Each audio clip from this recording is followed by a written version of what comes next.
Aphoristic appendage to On Truthtelling. 1551 to 1600. 1551. That the world is full of people who have developed a fetish for their phones is everywhere evident. So many, after all, are willing to use them while crossing a street, driving a car, riding a bicycle, or, as one might imagine, climbing a ladder. 1552. There is a secret enjoyment of war wherever it's lamented from a moral, political, or religious standpoint only. The dramatic, rhetorical, or histrionic elements can only be negated by the deepest personal loss, the wailing without end. 1553. All who stand on a matter as if they had absolute knowledge of it, with further questions being unnecessary, irrelevant, or even immoral are, whether they know it or not, taking a holiday from hard thinking, or else in full retirement from it, as possibly those who had been its former adepts and practitioners. 1554. Truth always stands before the still to be known, as the already known, given considerable recognition as the fully known. 1555. Clean up corruption in society and climate change will look after itself, said one. How can that be, said another. Climate change, so far as it's presented nowadays, is part and parcel of this corruption, or, to put it another way, it's the great magician's trick of turning all eyes away from it. 1556. Morality doesn't progress in the world without backtracking, without one day finding itself in need of a good shake-up or, to put it another way, major reset. 1557. When a person passes away, he leaves behind a story that, however indeterminate in the making or imprecise in the telling, allows him to take on flesh and blood and, in a manner of speaking, live again. 1558. With public safety as their justification, even the most ridiculous rules will be respected. 1559. A. How are we to save the planet? I sometimes think it can only be done by ending civilization. B. Two bold but unoriginal thoughts. Let me explain. The first, the one of our being able to save the planet, is tied to the current, much talked about issue of climate change. The second, the one of civilizations being the root cause of man's unhappy state, is at least as old as Jean-Jacques Rousseau. But let me offer you an alternative vision. This old Earth, once home to the almighty and ubiquitous dinosaur, surely had matters of this sort worked out long before you or anyone else came along. 1560. We are highly influenced by our surroundings. Take a look at heavy traffic. If we ourselves are in the midst of it, we feel that we too should be in a hurry to get somewhere. Now take a look at the clouds. If we focus our attention on them, nothing seems to matter but sailing majestically above everything else, impervious to all distractions below and as woundless as the wind. 1561.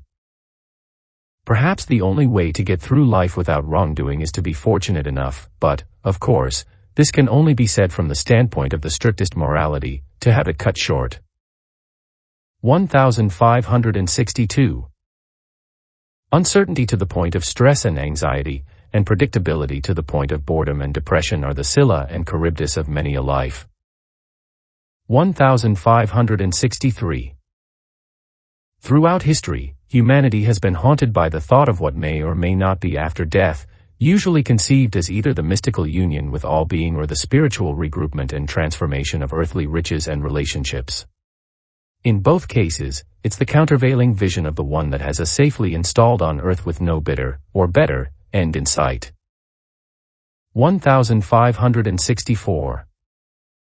It may be that, if one lives long enough, one will experience some friend or family member suddenly shutting down the lines of communication because conversation of a highly personal sort, once the source of mutual pleasure, has become for them unbearable.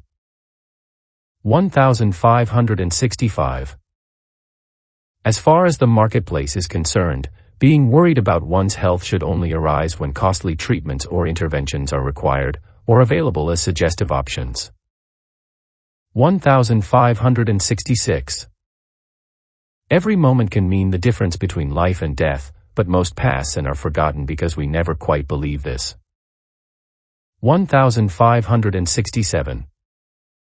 The cooperative element is so important to the running of a society, particularly a sophisticated one, that the exploitative element, vital to all life, is fully suppressed in theory, partially suppressed in practice, and largely disguised, ignored, or vituperated the rest of the time.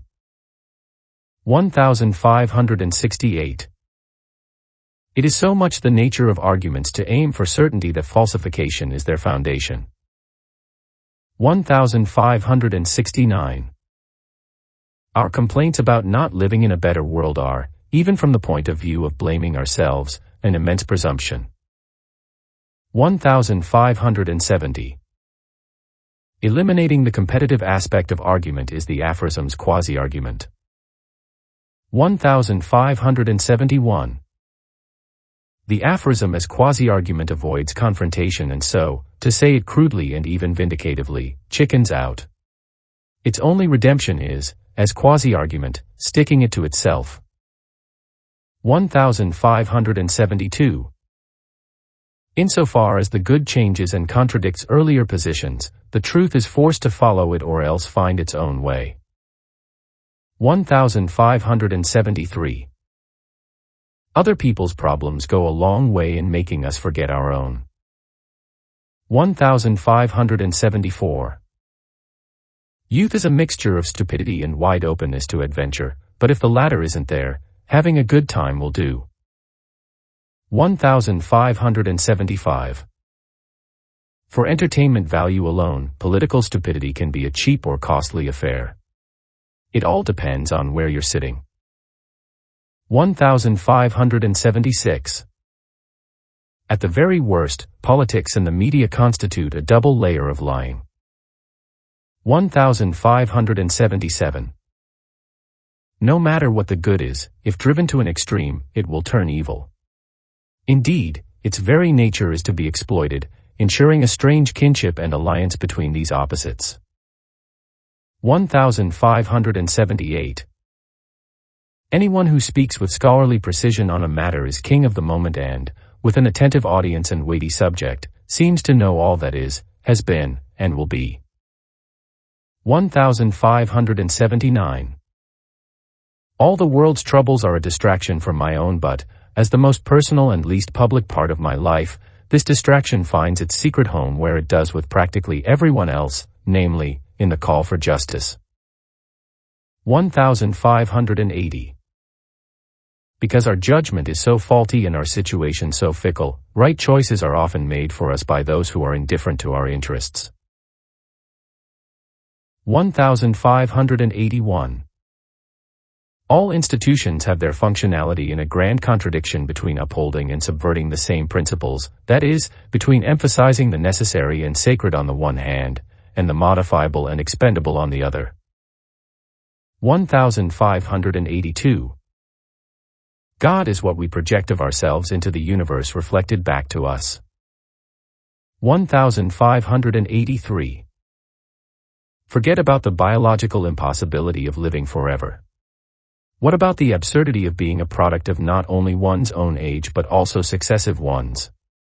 Or the absurdity of maintaining the same personal identity throughout the most radical changes of custom, culture, and language?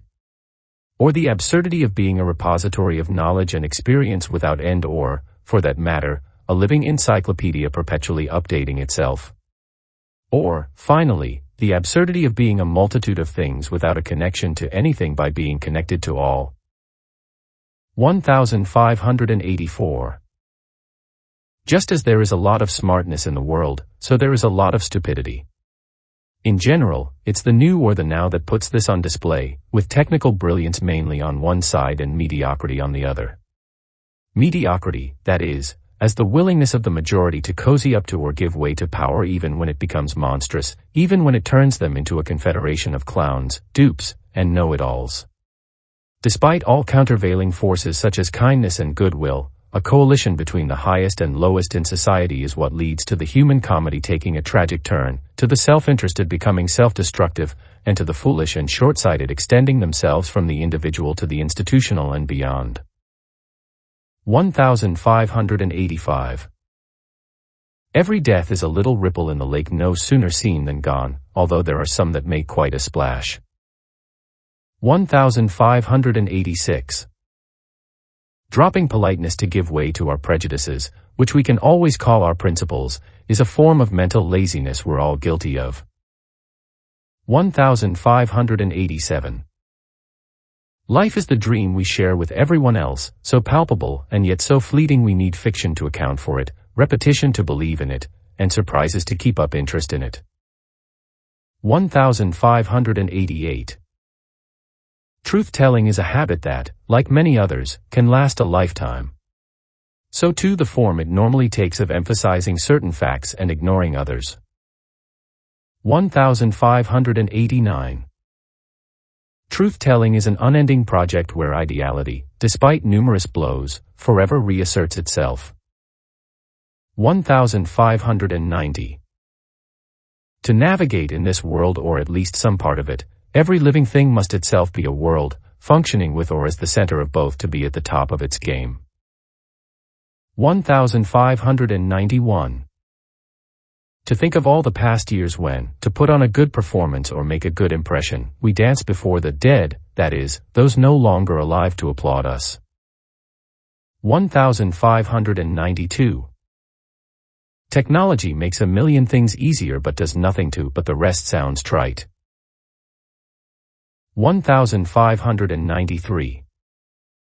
Smart people can be systemically stupid when, being part of a team or larger group that, apart from whatever else it does or serves or whatever purpose it may have, goes hand in hand with their interests or, at least, seems to do so, such people, despite how sharp they may be and despite their talents and skills as organizers or members of an organization, are as dumb as rocks if they stick to a game plan that, no matter what the consequences, never includes self-examination. 1594. Probably the easiest and most common way to make dishonest and even horrible practices tolerable, not to mention acceptable, is by separating them from everything else one does and treating them as necessary divergences that, in a high-stakes game, make the difference between winning and losing. Of course, how others view them, particularly those on the opposite side, those who are hostile, threatening, dangerous, and sometimes simply not lucky enough not to be in the way, isn't a major concern. 1595. It's relatively easy to tell only part of the truth, and perhaps that's the only way it's ever told. 1596. Popular wisdom, if it's all of the present and nothing of the past, is no wisdom at all. 1597. Stripped of all moralizing, the fate of humanity is the fate of life itself, including star life. Do we blame a star for burning itself out or, rather, to speak anthropomorphically, eating itself out of house and home? Do we view its shining so brightly or burning so hotly a result of some sort of astrophysical short-sightedness? Rather, do we not sing hallelujah to the abundance, nay, the inexhaustibility of stars and everything that must accompany this, we know must accompany this, inexhaustibility? 1598.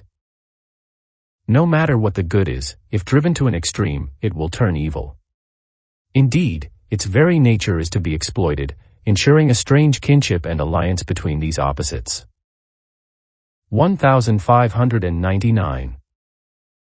Thinking about language either in its entirety or at its highest level is thinking about the part of being human that is most perfect and most durable.